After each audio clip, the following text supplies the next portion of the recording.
नमस्कार दोस्तों, मेरा नाम Ankit Chaurasia, BLLB student of Allahabad University, BLLB fourth year. इस लेक्चर में कॉन्स्टिट्यूशन के इम्पॉर्टेंट क्वेश्चन जो कि एंट्रेंस एग्ज़ाम में आ सकते हैं, कहने को core question, most important question मेरे अकॉर्डिंग कवर्ड होंगी। ये वीडियो अधिक भी जा सकती है। इस वीडियो का कंटेंट है constituent assembly, that is constitution of India and sources of constitution of India. ये video BLLB student, even CLAT, every जो लॉ की तैयारी कर रहे हैं, लॉ स्टूडेंट के लिए भी बहुत ही लाभदायक है। इवन बहुत इम्पॉर्टेंट चीज़ इसमें कवर्ड की गई है, बहुत कम टाइम में, बहुत इंटरेस्टिंग होगी।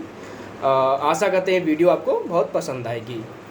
और इसके लिए हाँ, ये वीडियो शुरुआत करने से पहले चैनल को सब्सक्राइब करिए, शेयर करिए, कमेंट करिए। और जो स्टूडेंट BLLB की तैयारी कर रहे हैं, BA इलाहाबाद यूनिवर्सिटी की, तो हमने पेपर्स मटेरियल टेलीग्राम में प्रोवाइड कराई हैं। डिस्क्रिप्शन में लिंक है, उसको ज्वाइन करिए और लाभ उठाइए। और क्वेश्चंस हमको टेलीग्राम पे मुझको फॉलो कर सकते हैं, जो कि लिंक है डिस्क्रिप्शन में। तो आइए बिना टाइम गंवाएं हम शुरुआत करते हैं कॉन्स्टिट्यूएंट असेंबली से। तो कॉन्स्टिट्यूएंट असेंबली जो कि जो उसकी फर्स्ट मीटिंग हुई थी कॉन्स्टिट्यूएंट असेंबली की, वो 9 दिसंबर 1946 को हुई थी।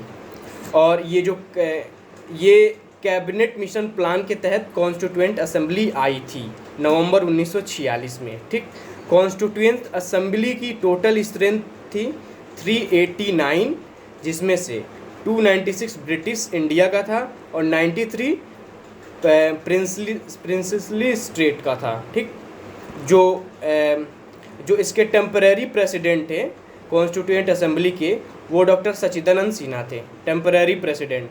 ठीक, और नेक्स्ट क्वेश्चन है जो इसके परमानेंट प्रेसिडेंट बने वो राजेंद्र प्रसाद बने।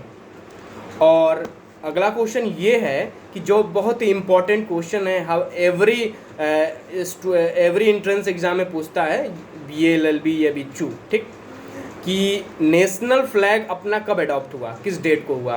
तो अपना नेशनल फ्लैग 22 जुलाई 1947 को अडॉप्ट हुआ। ठीक, और कॉन्स्टिट्यूशन में क्वेश्चन दे देगा, कॉन्स्टिट्यूशन इज, और 4 पॉइंट दे देगा। तो constitution is supreme land of law of land, supreme law of land. ठीक, अब नेशनल फ्लैग की बात हो गई, तो नेक्स्ट क्वेश्चन है जो बहुत ही इंपॉर्टेंट है, अपना नेशनल एंथम कब अडॉप्ट हुआ, नेशनल सॉन्ग कब अडॉप्ट हुआ, और भारत के जो सबसे पहले प्रेसिडेंट बने डॉक्टर राजेंद्र प्रसाद, वो किस दिन बने। तो इन तीनों का आंसर है 24 जनवरी 1950। ठीक, और हमारा ये संविधान है, कॉन्स्टिट्यूशन ऑफ इंडिया, ये कितने दिनों में बना। ये हर साल BLLB Allahabad university entrance exam ये रिपीट करता है क्वेश्चन। 2 साल 11 महीने 18 दिन। और जो कि कॉन्स्टिट्यूएंट असेंबली ने 60 देशों से लगभग मिलके ये संविधान को बनाया है। और हाँ, 1-2 क्वेश्चन में बड़ा डिफरेंस, बड़ा कॉमन से लगते हैं कि कॉन्स्टिट्यूशन कब अडॉप्ट हुआ। कॉन्स्टिट्यूशन हमारा 26 नवंबर 1949 को अडॉप्ट हुआ, जिसमें प्रियम्बल और 395 आर्टिकल और 8 शेड्यूल थे। ठीक, और कॉन्स्टिट्यूशन कब कमेंस हुआ, कॉन्स्टिट्यूशन 26 जनवरी 1950 को कमेंस हुआ। ठीक, और कोई पूरे विश्व में, पूरे भारत में कोई भी लॉ से रिलेटेड है, एडवोकेट है, स्टूडेंट है, सबको नेशनल लॉ डे के बारे में पता होना चाहिए। तो नेशनल लॉ डे 26 जनवरी 1949 को हम मनाते हैं। ठीक, और एक स्टैटिक क्वेश्चन है कि किस सन में और कौन से सेशन में और किसके द्वारा ये कहा गया कि 26 जनवरी को हमारा संविधान अडॉप्ट होगा। तो ये लाहौर सेशन में 26 जनवरी 1929 को ही पूर्ण स्वराज की मांग पंडित जवाहरलाल नेहरू ने कर दी थी। इसी के वजह से 26 जनवरी को कमेंसमेंट किया गया था। और हाँ, when India becomes sovereign, democratic and Republic, तो दैट आंसर आल्सो इज 26 जनवरी 1950। अब कॉन्स्टिट्यूएंट असेंबली की इतने इंपॉर्टेंट क्वेश्चन थे, आप उसको ध्यान देना। और अगला है ड्राफ्टिंग कमेटी। तो ड्राफ्टिंग कमेटी के चेयरमैन और architecture of father of Indian constitution कौन थे? डॉक्टर बी आर अम्बेडकर थे। ड्राफ्टिंग कमेटी में कितने मेंबर थे? 7 मेंबर थे, ठीक। और कॉन्स्टिट्यूशन के एडवाइज़र कौन थे? कॉन्स्टिट्यूएंट असेंबली के एडवाइज़र कौन थे? BN राव। ये बहुत इंपॉर्टेंट क्वेश्चन है, ठीक। और भारतीय संविधान में सबसे पहला अमेंडमेंट कब हुआ था? 1951 में, फर्स्ट अमेंडमेंट। और प्रियम्बल, बिना प्रियम्बल के कॉन्स्टिट्यूशन ही नहीं है। तो प्रियम्बल का मतलब ये होता है preface, introduction, stating its aim and objectives. अब एक बहुत इंपॉर्टेंट क्वेश्चन है कि कितनी बार प्रियम्बल को अमेंड किया गया है? केवल एक बार अमेंड किया गया है, ठीक।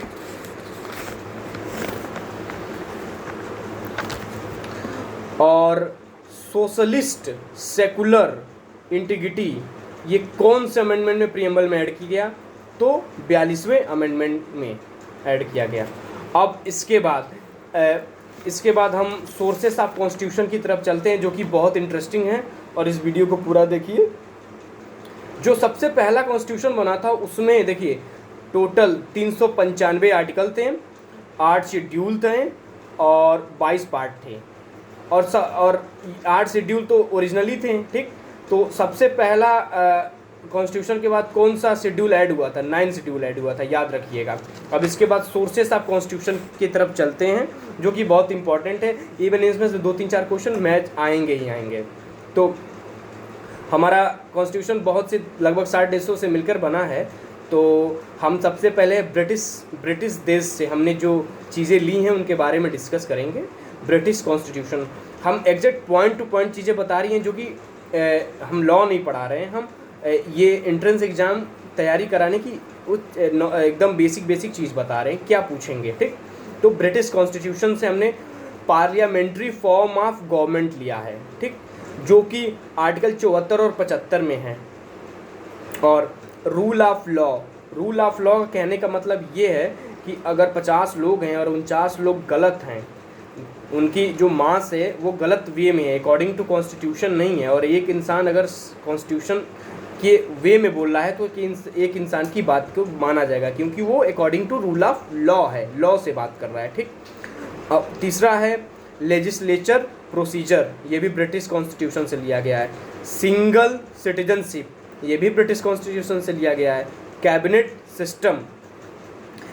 सिस्टम, जो चुनाव होते हैं, सांसद बनते हैं, सांसद से मिनिस्ट्री होती है, मिनिस्ट्री प्लस प्रधानमंत्री, कैबिनेट सिस्टम होते हैं, ठीक। सिंगल सिटीजनशिप एक ही, जो कि आर्टिकल 5 में डिफाइंड है। उसके बाद रिट की हम एक अलग वीडियो बनाएंगे, जो कि बहुत इंपॉर्टेंट है। जब फंडामेंटल राइट वायलेट हो जाए तो आप सुप्रीम कोर्ट या हाई कोर्ट जा सकते हैं। आर्टिकल 32 सुप्रीम कोर्ट और आर्टिकल 226 हाई कोर्ट। आर्टिकल और प्रेरोगेटिव रिट्स, ये भी हमने ब्रिटिश कॉन्स्टिट्यूशन से ली गई है।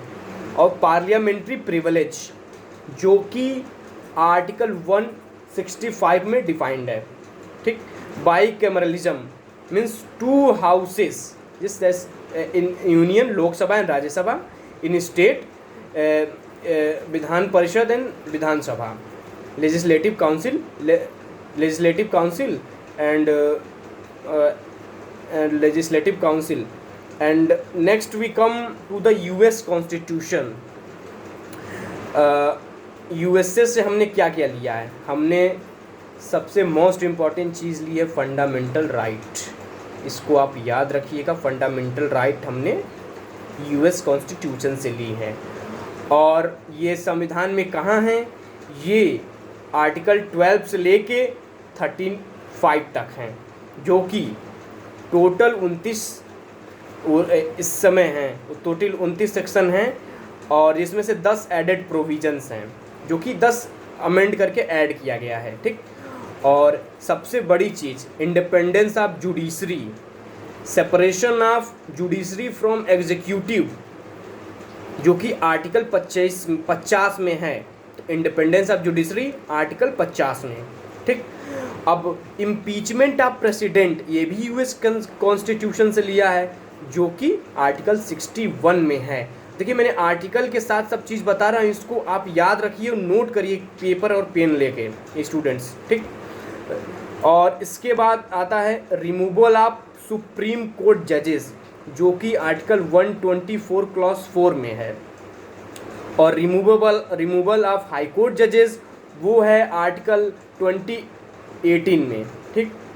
और अपने इंडिया में वाइस प्रेसिडेंट होगा, ये भी हमने यूएस कॉन्स्टिट्यूशन से लिया है, जो कि आर्टिकल 63 में है।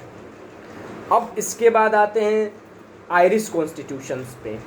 एक चीज़ बहुत इम्पॉर्टेंट जो हर एक एंट्रेंस एग्ज़ाम में पूछता है कि DPSP directive principle of state policy, जो कि आर्टिकल 36 से लेके 50 तक है। वन सेकंड, आर्टिकल 36 से लेके 51 तक DPSP, जो कि आयरिश कॉन्स्टिट्यूशन से लिया गया है, ठीक। अब nomination of member of Rajya Sabha, ये भी आयरिश कॉन्स्टिट्यूशन से लिया गया है। और इसमें जो देखिए राज्यसभा में 250 मेंबर टोटल स्ट्रेंथ है, जिसमें से 12 मेंबर नॉमिनेट होते हैं, और जो उनका ग्राउंड है नॉमिनेशन का वो आर्ट है, लिटरेचर है, साइंस है, सोशल सर्विसेज है, ठीक। तो इन चारों पॉइंट को याद रखिए। ये भी पूछ सकता है कि ये जो राज्यसभा में 12 मेंबर होते हैं, ये कौन कौन से ग्राउंड से आते हैं, किस तो जो आर्ट में अच्छा किए होते हैं, जो लिटरेचर में अच्छा किए होते हैं, जो साइंस में अच्छा किए होते हैं, जो सोशल सर्विसेज में अच्छा किए होते हैं, ठीक। अब इसके बाद हम आते हैं method of election of president, ये भी आयरिश कॉन्स्टिट्यूशन से लिया गया है, ठीक। तो ये कहाँ है? ये आर्टिकल 55 ऑफ इंडियन कॉन्स्टिट्यूशन है। और जो प्रोसेस है प्रेसिडेंट के इलेक्शन का, वो उसको इलेक्टोरल कॉलेज कहते हैं। ये भी इम्पोर्टेंट क्वेश्चन है, ये भी हर बार आता है, ठीक। अब वो ये जो राज्यसभा की जो नॉमिनेशन था, ये आर्टिकल 80 में है, 80 में है, ठीक। इसको आप हर आर्टिकल को देखिए और पढ़िए, बहुत इंपॉर्टेंट चीज़ें बता रहे हैं। अब इसके बाद आते हैं हम कैनेडियन कॉन्स्टिट्यूशन पे। तो यहाँ से हमने लिया federation with strong centre, means union और स्टेट में कौन स्ट्रॉन्ग हो। हमारे देश में यूनियन स्ट्रॉन्ग है, तो ये निहित है आर्टिकल 245 टू 263, ठीक। अब इसके बाद है wasting of residuary power in centre, ये भी कैनेडियन कॉन्स्टिट्यूशन से लिए हैं। ये किस आर्टिकल में है? ये आर्टिकल 248 में है। अब आते हैं appointment of the state governor by the centre, means by the president, ये किस आर्टिकल में है? ये 155 आर्टिकल में है। ये सारी चीज़ आप नोट कर लें, याद कर लें। अब इसके बाद आते हैं advisory jurisdiction of supreme court, ये किस आर्टिकल में है? ये 143 में है। अब इसके बाद आते हैं ऑस्ट्रेलियन कॉन्स्टिट्यूशन पे। ऑस्ट्रेलियन कॉन्स्टिट्यूशन है ये, इसमें concurrent list under 7 schedule of the constitution, ये भी हमने ऑस्ट्रेलियन कॉन्स्टिट्यूशन से ली है। अब जब ने हम कंकरेंट लिस्ट की बात की है, तो यहाँ हम बात ये करेंगे, 3 तरह की लिस्ट होती हैं, एक यूनियन लिस्ट होती हैं, एक स्टेट लिस्ट होती हैं, एक कंकरेंट लिस्ट होती हैं।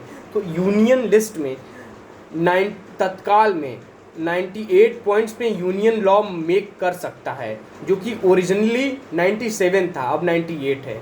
और स्टेट 61 पर लॉ मेक कर सकता है, उसके पास अधिकार है। और ये जो पहले था वो 66 था, ओरिजिनली 66 था, अब 61 है। और कॉन्करेंट लिस्ट जिनमें स्टेट सेंटर दोनों मिलके लॉज बना सकते हैं।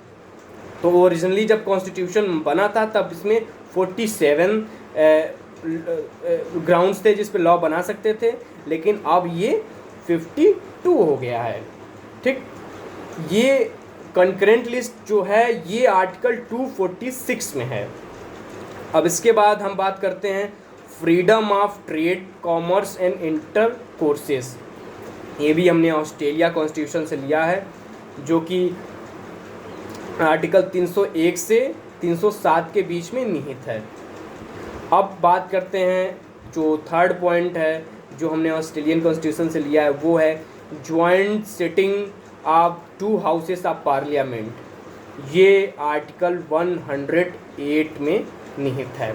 अब इसके बाद हमने गवर्नमेंट ऑफ इंडिया एक्ट 1935 से क्या क्या लिया है, जो कि बहुत इम्पॉर्टेंट है। मैक्सिमम चीज़ें हमने यहीं से ली हैं।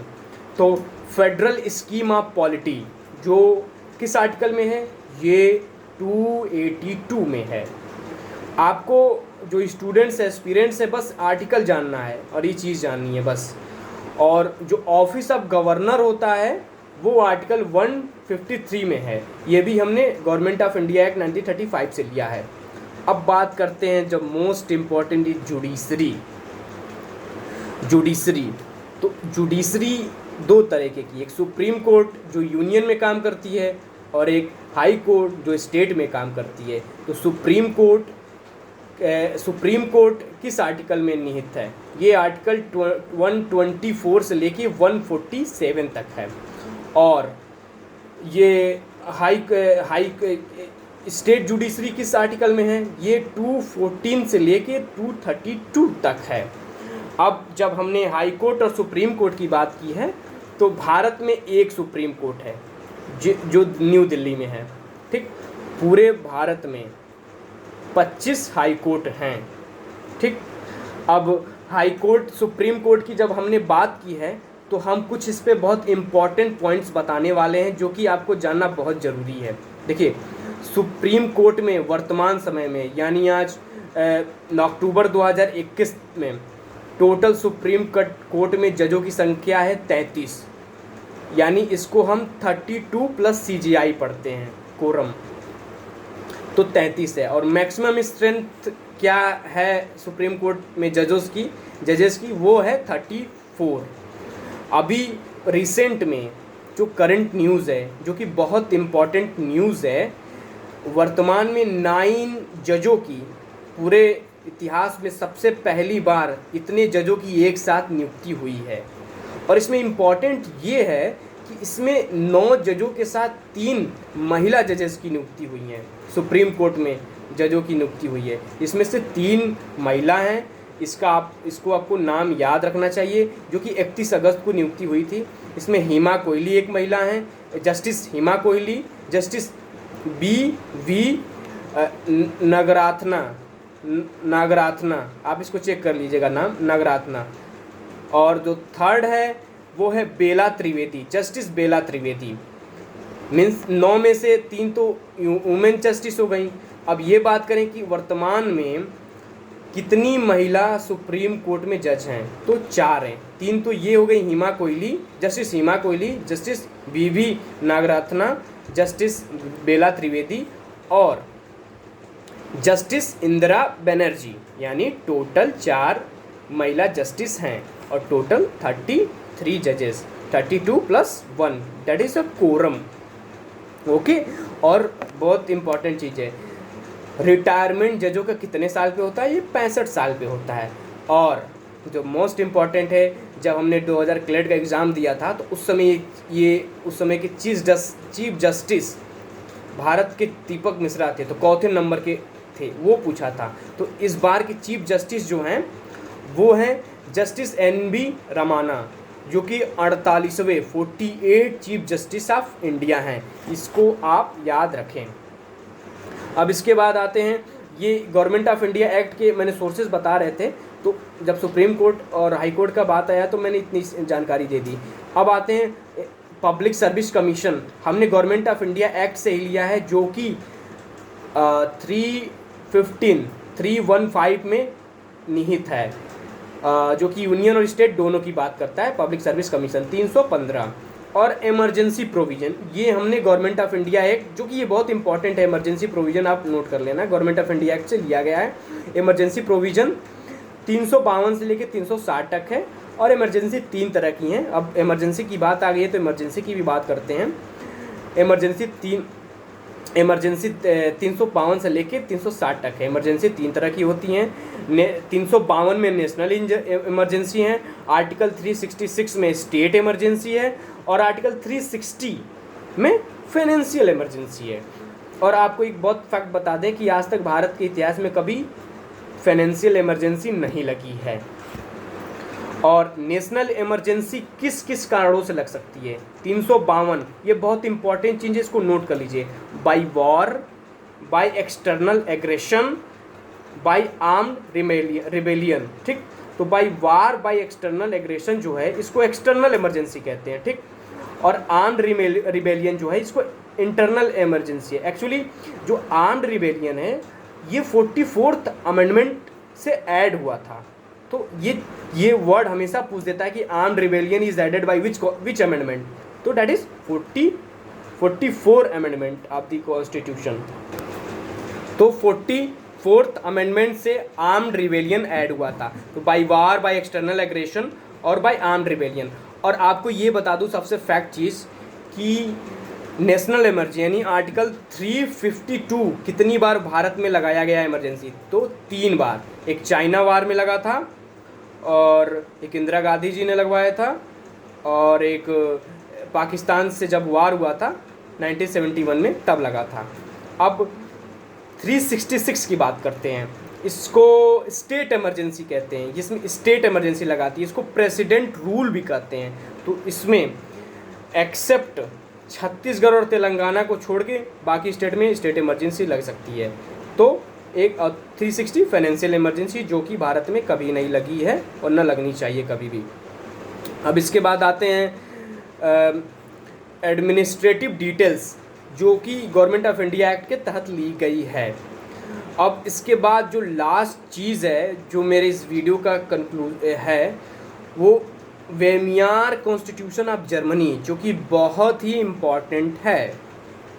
तो इसमें suspension of fundamental right during emergency means मौलिक अधिकारों को ही ख़त्म कर दिया जाता है। ये आर्टिकल 359 में डिफाइंड है, जो कि हमने जर्मनी से लिया है। Suspension of fundamental right during emergency.